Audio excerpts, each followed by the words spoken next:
Well, this morning, a warm welcome to Illuminations, a place that is certainly known as being our only planetarium at sea. But it is also the place here on board Queen Mary 2 that we host many of our talks for our Cunard Insights Enrichment Programme. And today is, of course, the beginning of that, and a chance to introduce the first of our 6 guest speakers joining us on board for this eastbound crossing, and that will continue also on to Hamburg. But today, as we introduce the first of our gentlemen, he is a gentleman whose expertise is in health physics.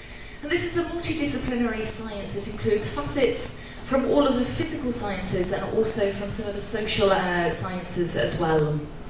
Now, he retired from Health Canada in 2013 as a senior research scientist, working in the field of health physics and also emergency response.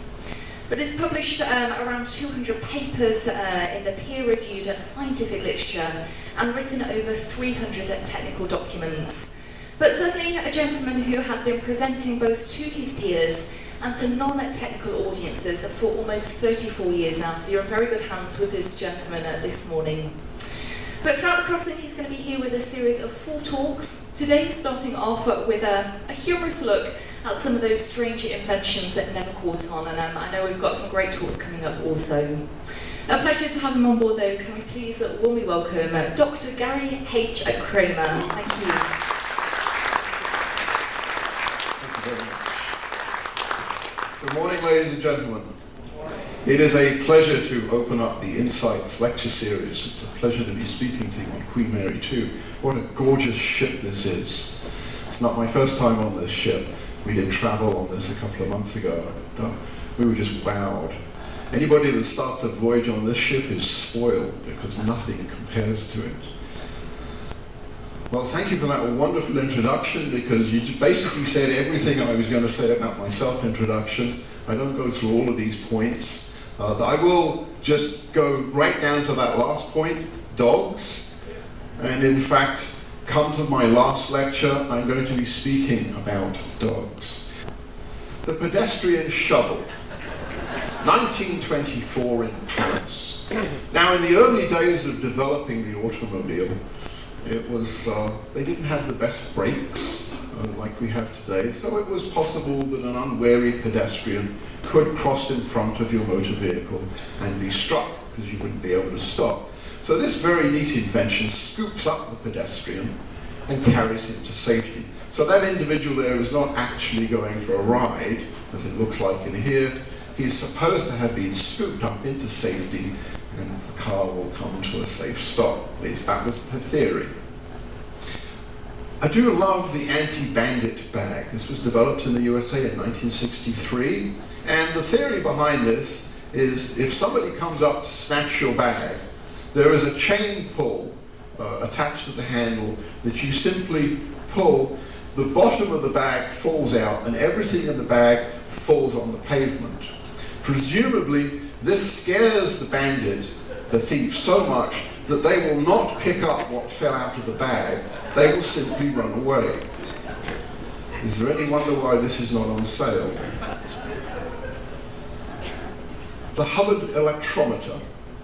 You've probably heard of L. Ron Hubbard, the founder of Scientology. This is his electrometer, developed in 1968, and with his electrometer, and you see him in the picture on the right, examining a tomato, he was convinced then that when a tomato is sliced, it screams. But we can't hear it because it's just out of our hearing range. An interesting personal aside about Mr. Hubbard. When I used to live in England, in Brighton, my parents used to run a holiday establishment. We would let out rooms. They had a little kitchenette in there, there were shared bathrooms. And Mr. Hubbard was in one of those rooms for about 2 months. We very rarely saw him. This was in the days before Scientology, so he was either writing one of his novels, which he has written many, or maybe he was even developing the theory behind Scientology in my parents' establishment. We'll never really know. Developed in 1939 in Canada. This is not to protect you from the plague, because that looks a bit like the old plague masks from the medieval period. This is in fact to don during snowstorms so that you can see. Is there anybody here from Canada? Yes, right.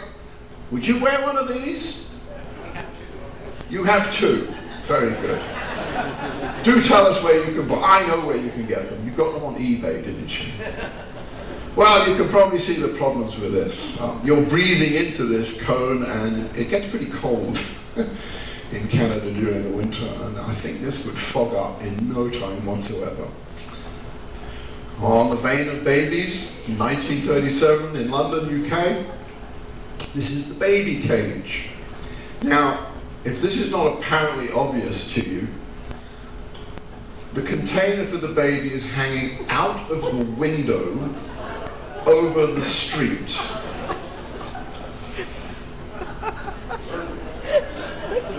I hope it's securely fastened.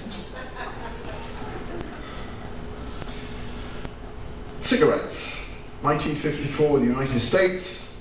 For those people that wanted to smoke in the rain and were having difficulty, here is an umbrella to protect your cigarette.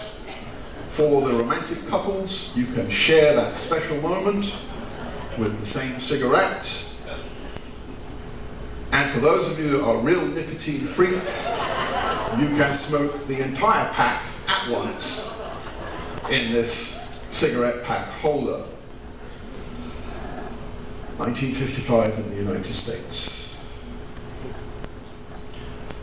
Okay, I found this one and this just struck me as being so absurd I had to share it with you. Think about it, a battery-powered battery charger.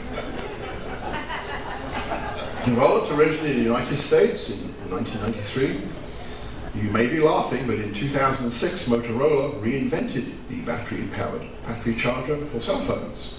So you can now carry an accessory around with you that has batteries in it that will power your cell phone battery when your cell phone battery dies. This is the useless box. I'll let the video speak for itself. You've probably guessed what the purpose of the useless box is. It is to turn itself off. So if you turn it on, it will turn itself off. And it will continue to do so for as long as you turn it back on. Now, if you really like the useless box, you can purchase one. They are for sale. You can find it on ThinkGeek, thinkgeek.com. This is the kit. You get to build it yourself. Oh no, it's being assembled. The last phase is being added. Let's go to Chindogu. Chindogu is something that was developed in Japan. It's almost an art form. The purpose of Chindogu is to invent something that actually solves a problem.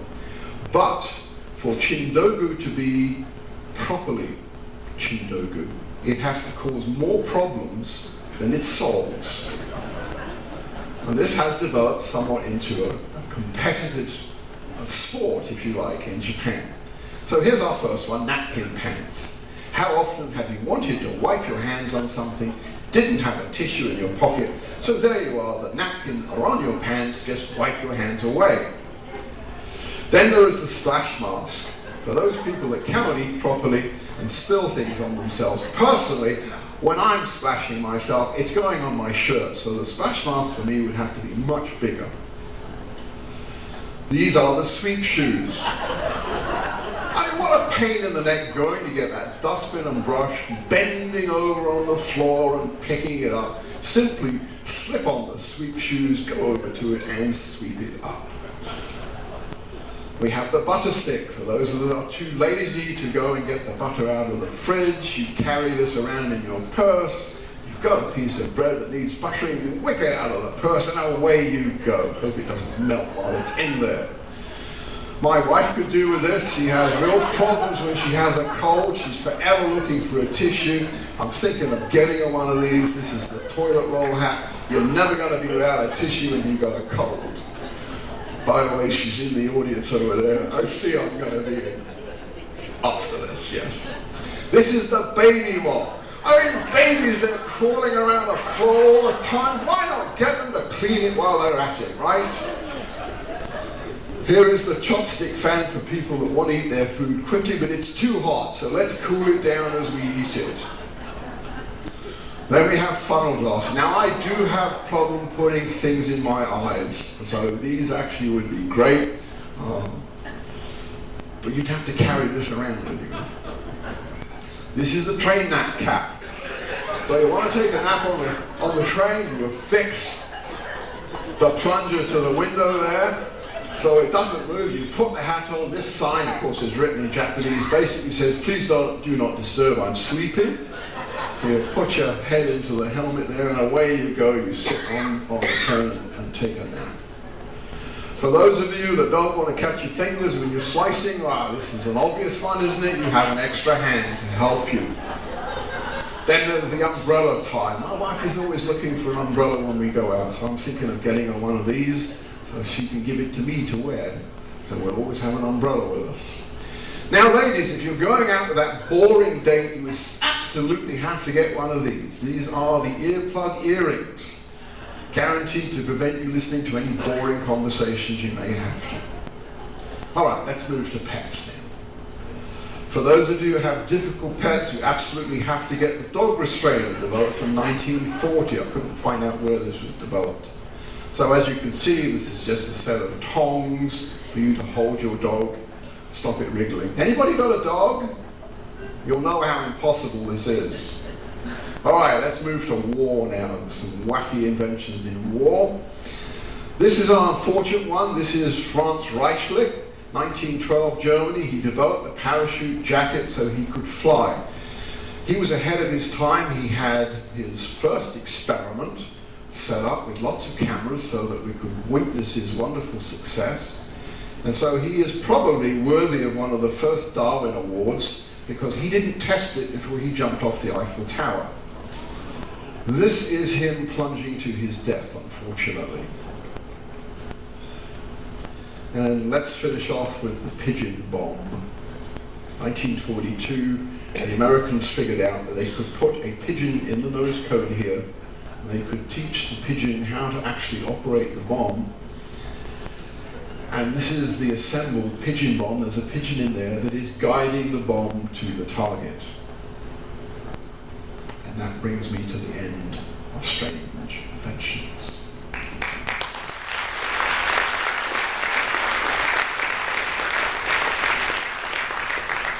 If there are any questions about any of my talks, please come up to me when you see me wandering around the ship.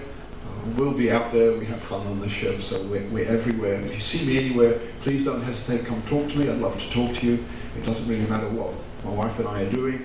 We love to entertain conversation with passengers about any of the subjects I'm talking about, or about any of the subjects I have knowledge about. So hope to talk to you later. Thank you very much.